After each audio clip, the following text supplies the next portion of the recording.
Good morning, everyone, and thanks for having me here. When I first got the call from Eric, out of the blue, I thought, okay, why is he calling me? I'm from Kentucky, and proud to be so, and I'm from middle school. But after I talked with him, I realized that we shared the same passion, the same belief for all of our students. And I think I'm here today, or I know I'm here today, because I believe that all of our students can and should be college and career ready when they graduate from high school. And I also believe passionately that our role as educational leaders is to make that a reality for all of our students. I look at these two girls. These are my girls, and my youngest just graduated from high school about 2 weeks ago, so I'm proud of that.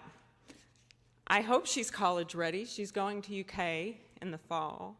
And I also know, when I think about just these two girls as my case study, that they were quite different. The one on the left was so focused on college. She knew about the ACT.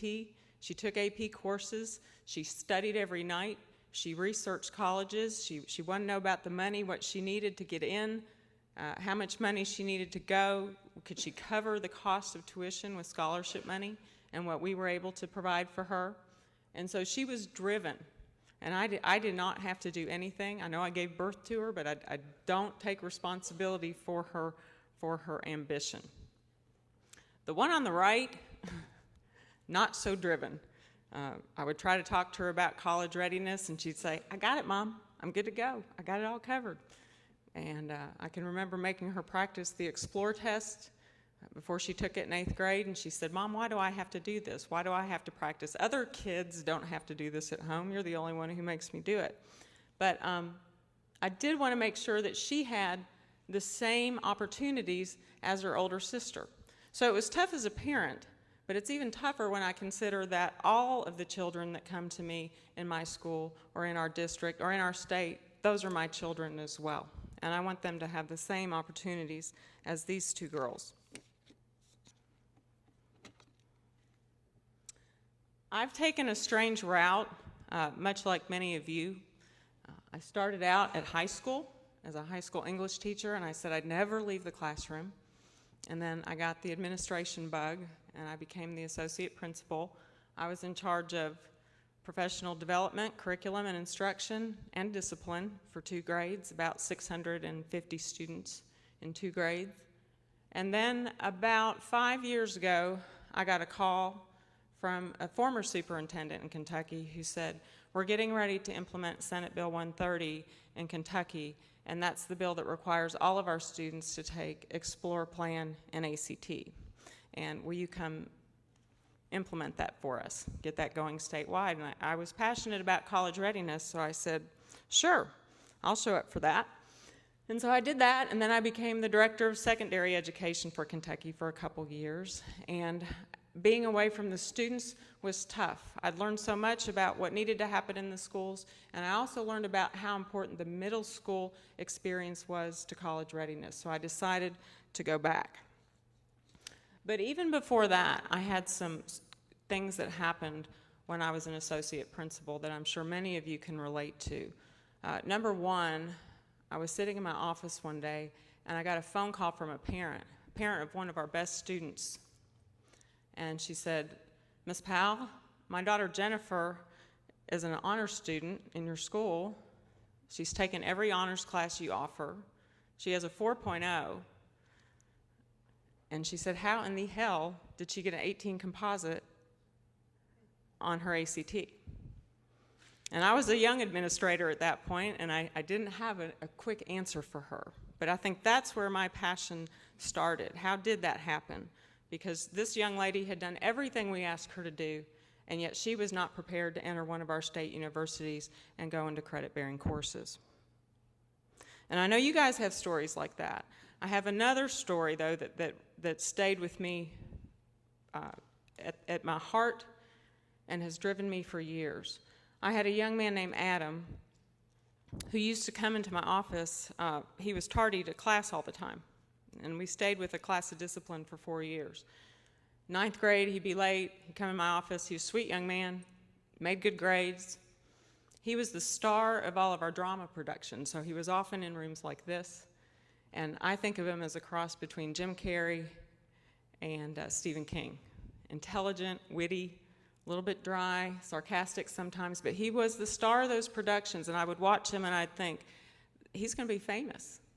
He can have any future he wants. I'm going to be watching him on the big screen or see him at the Oscars someday. And when he would come in, he'd get 8 tardies. He could never get to class on time. He'd say, "Thank you, Miss Powell. Thank you for my D-Hall. Thank you for my Saturday school." But I never worried about him. And then when he graduated from high school, we were at the project graduation lock-in. I know many of you do that at your high schools. And I said, so where are you going to college? And he said, I'm not going to college. I said, "You're kidding.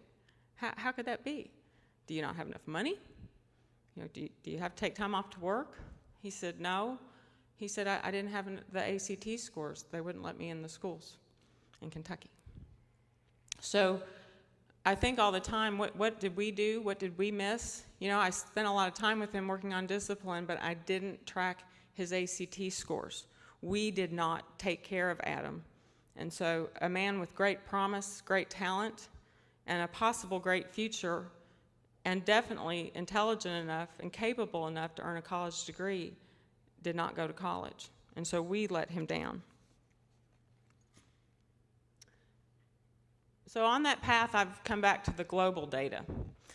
I know that United States used to be #1 in producing college graduates, and we have fallen to #9, and by some reports I've read recently, #10. And it's predicted by 2040, and we've heard from great business leaders this morning, we'll have 10 million job openings in the United States that can't be filled because our students don't have the appropriate post-secondary trainings, certifications, and degrees to fill those jobs.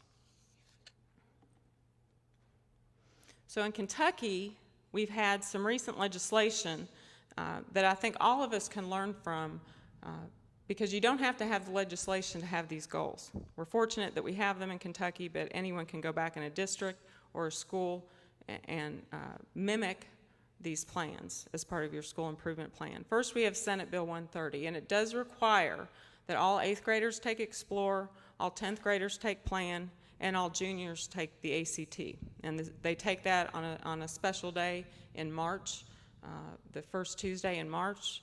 50,000 juniors in Kentucky sit down and take the ACT.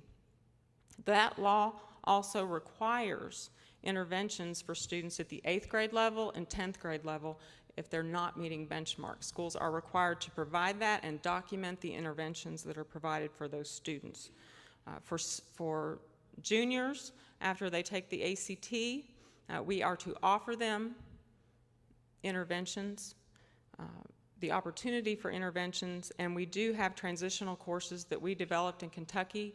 We brought professors together, math and English professors from colleges, together with our high school teachers to develop transitional courses that would help students who are in that band 3 points below the benchmark so that they can reach benchmark within 1 year. And if you remember to send me an email, I'll provide my email address and link, I can send you the link to those courses online. They're all available on Kentucky Department of Education website. So you could absolutely take those frameworks and use those in your schools. And then most recently, 2 years ago, Senate Bill 1 was passed. And Senate Bill 1 required our Council on Post-Secondary Education, our Kentucky Board of Education, and our Kentucky Department of Education, so all entities, P16, if you will, to develop a unified strategy to reduce the college remediation rates of high school graduates by 50%. And that's quite an ambitious goal, especially when you consider we're supposed to have that done by 2014. And we all know that if students enter college into a non-credit bearing course, their chances of persisting to degree completion are slim. So here's how we define college and career ready in Kentucky. College ready, the level of preparation that students need to succeed in that credit-bearing course. Are we sending them on ready to go into that course freshman year of college? If they are not ready after they take the ACT, what can we do in that senior year to get them ready? And then career readiness, do they have the appropriate industry certifications so that they can go directly into the workforce? So we have a way to measure all of this in Kentucky. Our target goals have been increase the average freshman graduation rate from 76 to 90%, and increase the percentage of students who are college and career ready to 67% by 2015. So I'm from Shelby County, and here is our data. Go back. Last year, as the way the state measures it, and we are held accountable in each county for these percentages. It's part of our accountability system and weights. We were at 36% college readiness last year. This year we are at 64%. So we've already increased to that percentage point, and we are very proud of that. We've been working hard on that in our county, and we do know that it's a 6 through 12 continuum. We work that way. The high school and middle school leaders work with district leaders to achieve this goal. Our college going rate, we have a high school feedback report that we get for every school in Kentucky, is 61%. But we also know that our 2008 college attendees, and this does lag a bit behind, 30% of those students from Shelby County went on to college having a developmental need. And again, we know that those students are not likely to persist to graduation. And then here is our readiness calculation. I know you may not be able to see this, but when you have it and you can get to the link, you can see that we add the number of students who are meeting the CPE benchmarks. And right now we are just counting English, reading, and math. It's not that we don't care about science, but the law does require that we count those three. If they don't meet benchmark, they have a chance to take one of the college placement tests that our university system has agreed on. We can add them their senior year if they meet the benchmark there or replacement there. You get your number of students who are college and career ready, and we can also add points for students who meet technical benchmarks or certifications. So it does calculate for us a percentage of our students who leave each county in Kentucky college and career ready.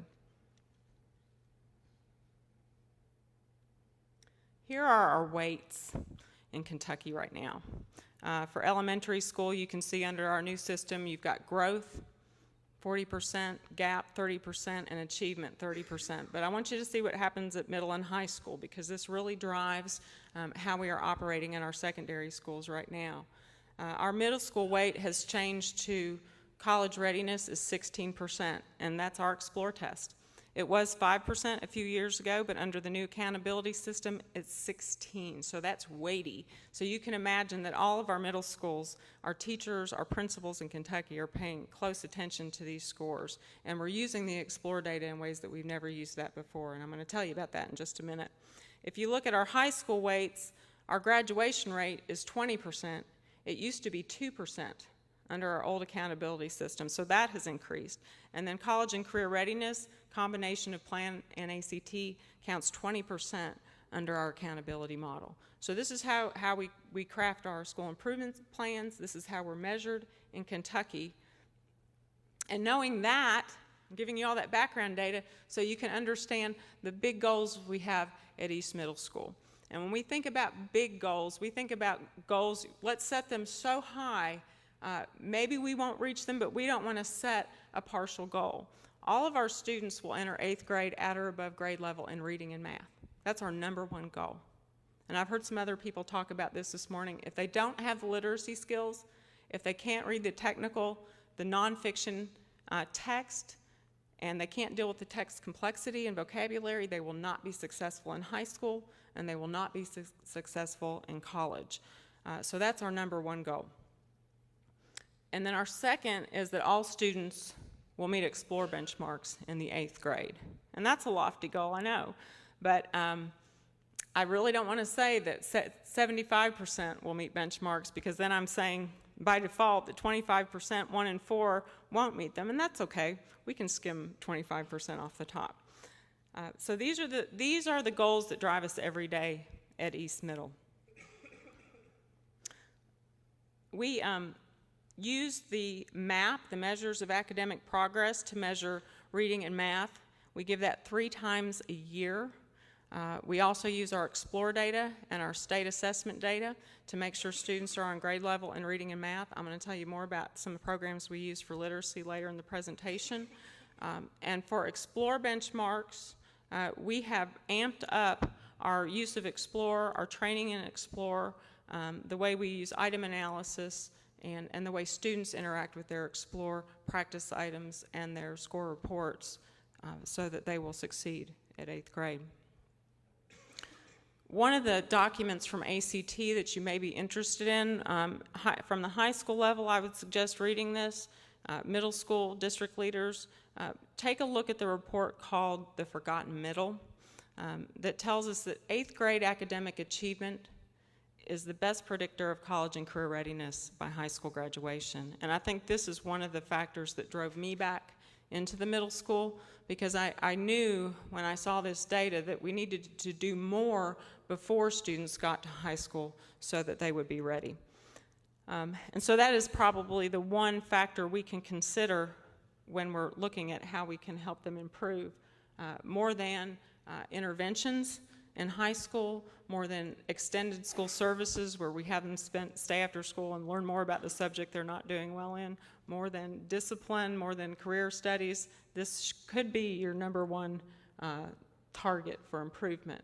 I think Eric showed one of these slides this morning, and I've got a couple. You look at it from the high school level, which is interesting because you know when you get them, if they're on target, and if you can look at the red, those are students who are meeting benchmarks on Explore, and this is English. So they continue to stay above benchmark, and their growth is 5 points, average growth.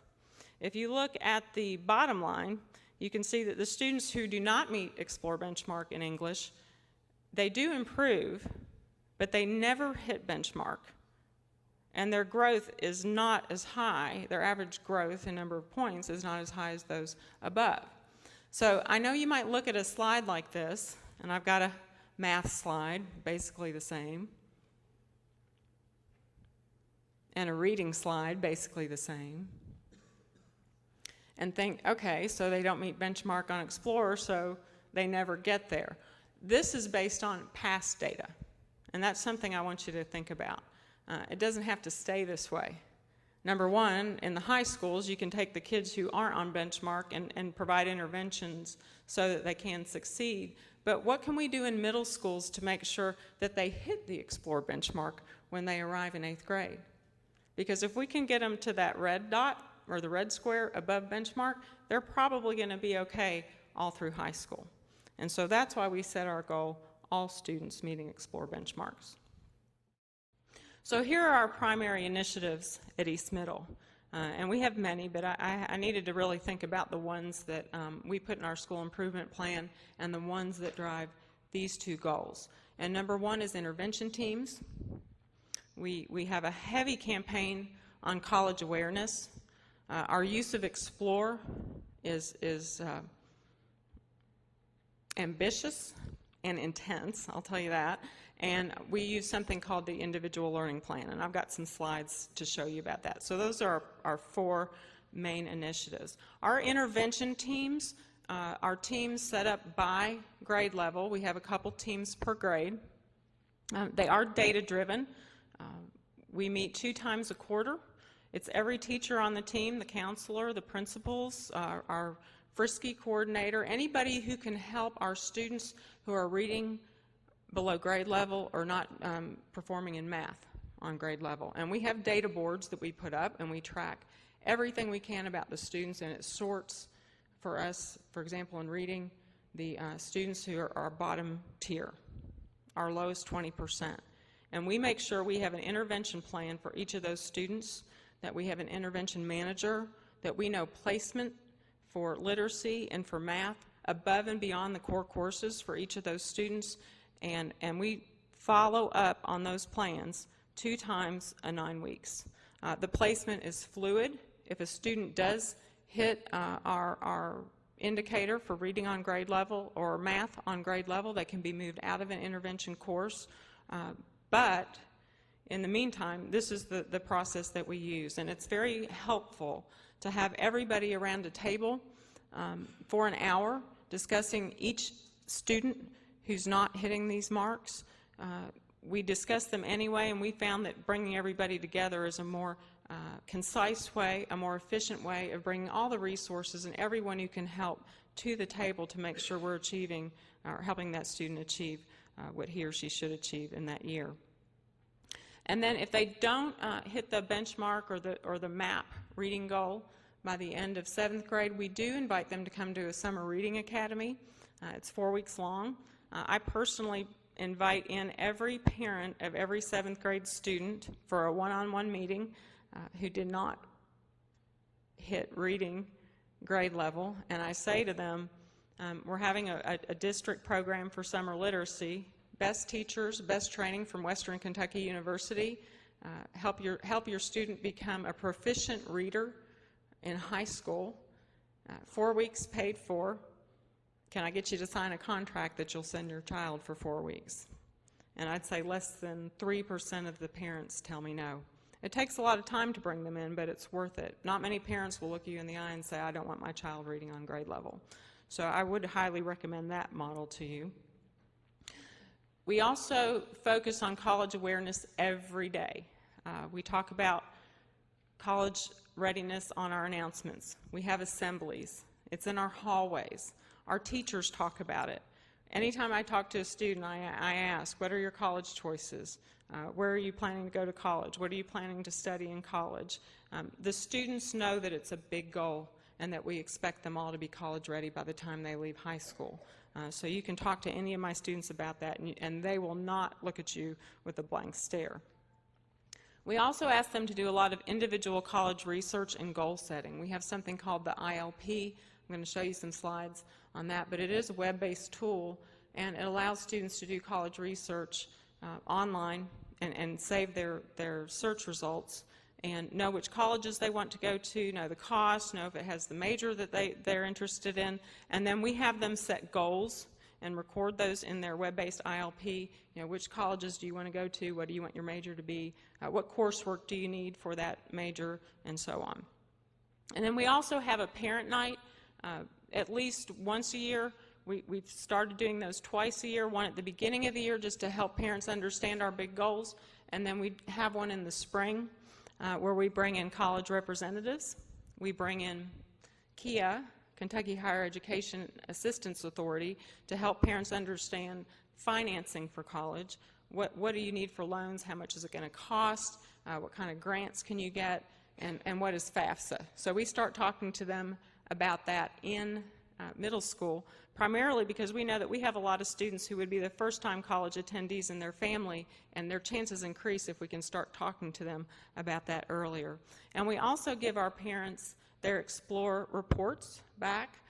In 7th grade this year, we gave a practice Explore. On the same day our students took the ACT in Kentucky, all of our 7th graders took the real Explore, and we got their reports back. And so we invited all the parents in for a night, and we had some breakout sessions. We gave them the Explore reports and went over those reports with them. So for the first time, I can honestly say when I got there, our teachers didn't know what Explore was, our students didn't know what Explore was, and our parents sure didn't know. And now, just a month ago, we had all the parents show up for that night, get the reports, and understand all the different parts of the Explore report. So I feel like that's going to help us change the trajectory for the students that we have at East Middle. Probably the most work, though, that we have done is focused on the Explore test. When I got there 2 years ago, one of the first things I did was conduct a training for all of my faculty on Explore, and then I had them take the Explore test that afternoon, and it was painful. I sat and took it with them. It was painful for me. I didn't do too well on the science portion of the test. I missed 2, and I still haven't gotten over that. But that, if you'll have your teachers take that assessment, it's one of the most valuable learning experiences you can have, and have them debrief afterwards and think about what did they learn about what needs to happen in the classroom to help students prepare for Explore. This year, I work closely with the high school. We're on the same street. We're all on Rocket Lane, and we say that we're going to rocket on Rocket Lane. And so we brought all of our middle and high school teachers together. They were so thrilled. We had them take the ACT in August last year, and that was a good morning. But I will tell you that it was one of the most valuable things we could do. And then again, we had training for them, all of our teachers, on the ACT. You would think that because we have these legislations that all of our teachers know the test specifications, the content, how many, what's the percentage of geometry, for instance, on the math test. We don't have it memorized, they don't have it memorized. So as much training as we can do with our faculty to make them aware of what the tests are and how we can help students prepare for those tests, we know that it's going to pay off for our students in the long run. We have our students, it's required in my school that every teacher has students practice with test items and with pacing. Our students have a lot of trouble with the time portion of the test. They don't get done with the segments in time, and so we give them practice. Our 7th grade students take the full the full Explore. That's the first year.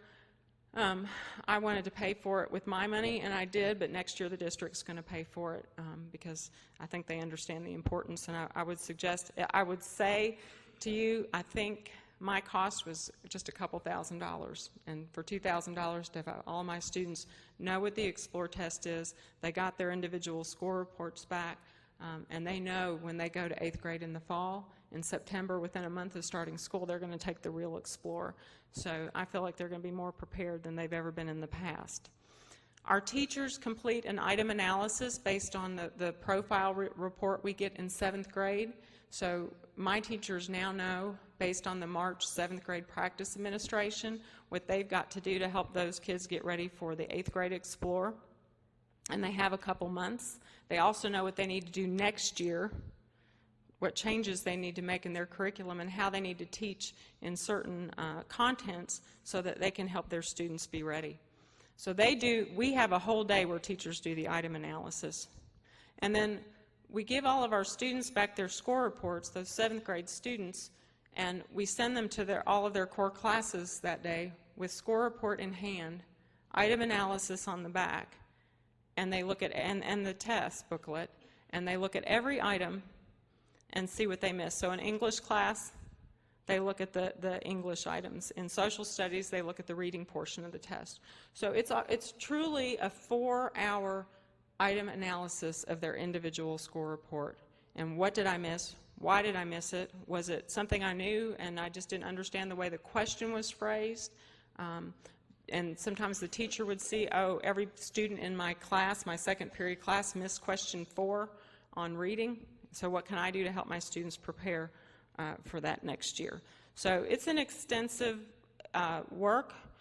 We intend to do more. Next year we have more to do with alignment in our Common Core standards, college readiness standards, and the rigor.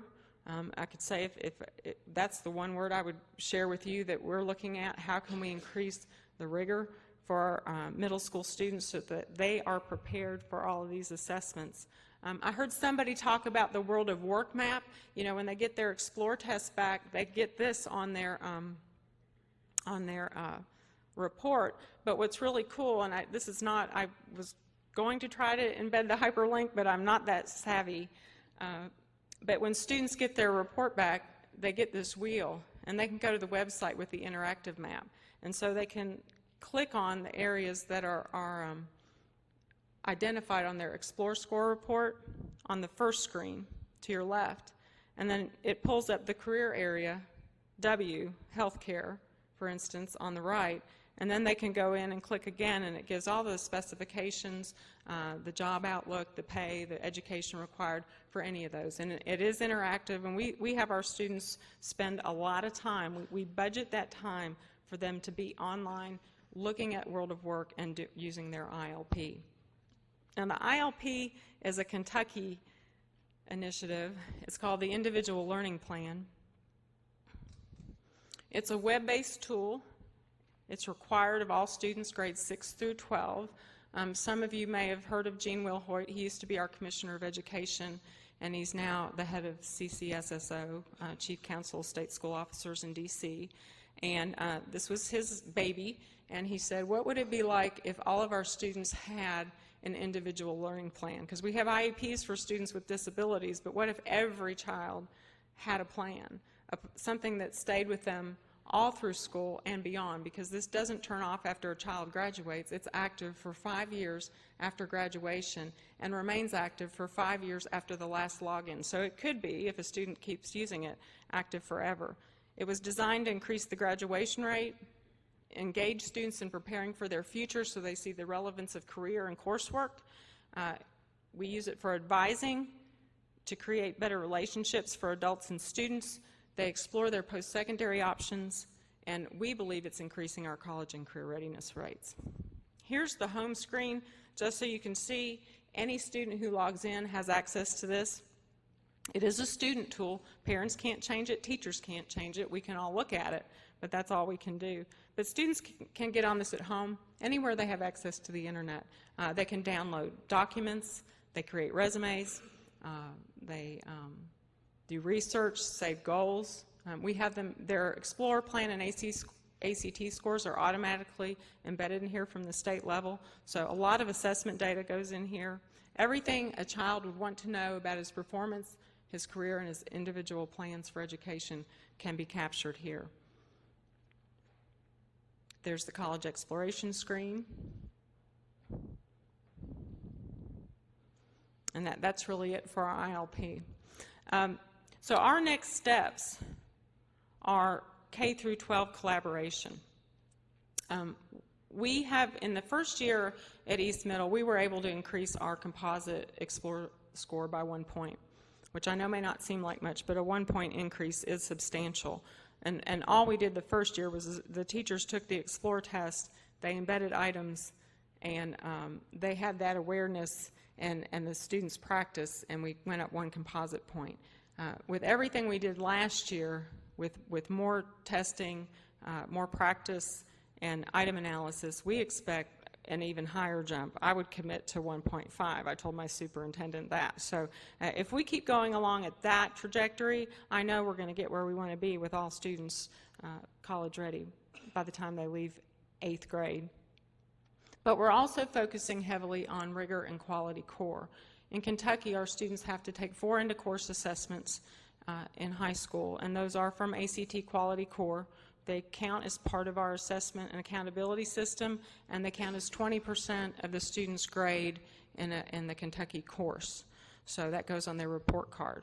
So we know that we have to go back and increase the rigor at middle school. And so one of the next steps, we've done a lot of training with ACT. I send all of my teachers to full-day trainings with ACT, but we are going to have professional development on quality core and something called the rigor rubric, where it forces teachers to look at their curriculum and the types of work that they have students do to make sure that they have the appropriate rigor in their classes. The other thing that we're working on in Shelby County is bringing in elementary teachers and principals. We brought the elementary principals into a Steps for College Readiness district planning team, and we've created a marketing campaign for parents so that every parent knows what the criteria is for college readiness at every grade level. In other words, where should your child be in 3rd grade to be on the right path for college readiness? So we've got that kind of campaign. We're having elementary teachers and principals go through the ACT training to understand the college readiness benchmarks, because if you've ever been through that, you know that some of those skills should be mastered by the end of 5th grade. So that's what's happening in my middle school. I hope that you can find some lessons either from what we're doing with Explore or what we're doing in Kentucky that you can apply to your schools, to your districts. When you go back, I wish you luck in your goals as you're trying to get all of your students college and career ready. It's a worthy passion, and I share this work with you, and like Eric said, I love coming together with people who share the same goals and objectives, and if I can ever be of help to you, please email me or call, and I will answer your questions as quickly as I can. I thank you for having me here today.